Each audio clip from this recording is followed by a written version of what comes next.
melakukan pemilu susulan karena wilayahnya terendam banjir. Sementara di Boyolali dan Lampung, KPUD setempat melakukan pemilu susulan karena ditemukan banyak surat suara tercoblos dan warga luar kota mencoblos tanpa membawa surat syarat pindah.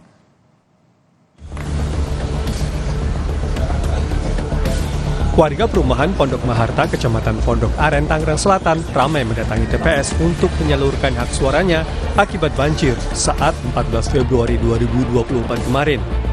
Wali Kota Tangerang Selatan, Forkopimda, dan KPU setempat berharap tingkat partisipasi pemilih dalam pemilihan umum susulan mencapai 85%.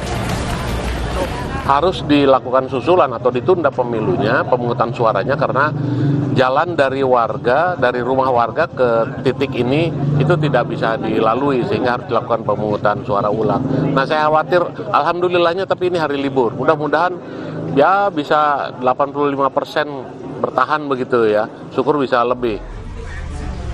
Hal yang sama juga dilakukan 1.130 daftar pemilih tetap di 4 TPS Kelurahan Larangan Utara, Kecamatan Larangan, Kota Tangerang, Banten yang melakukan pemungutan suara susulan.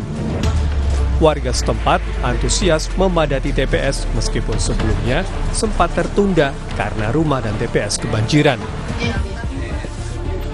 Sementara 4 TPS di Boyolali, Jawa Tengah juga melaksanakan pemungutan suara susulan setelah adanya warga dari luar kota Boyolali ikut mencoblos tanpa membawa syarat surat pindah. Warga berharap hal seperti ini tidak terjadi lagi. Katanya ada yang pendaftar yang tidak diketahui, ya tidak tahu juga sih, kurang paham tuh tadi cerita-cerita kayak gitu. Tapi nggak apa-apa Bu, ini Bu, mencoblos ulang gini. Nggak apa-apa, yang penting biar sukses pemilu aja gitu. Dan KPU daerah Lampung melakukan pemungutan suara susulan di 2 TPS di Kota Bandar Lampung.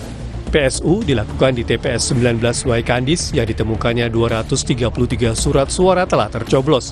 Dan di TPS 31 Kedaton yang sebelumnya ditemukan 17 orang ber-KTP dari luar kota Lampung ikut memilih tanpa membawa syarat surat pindah. Tim Liputan Kompas TV.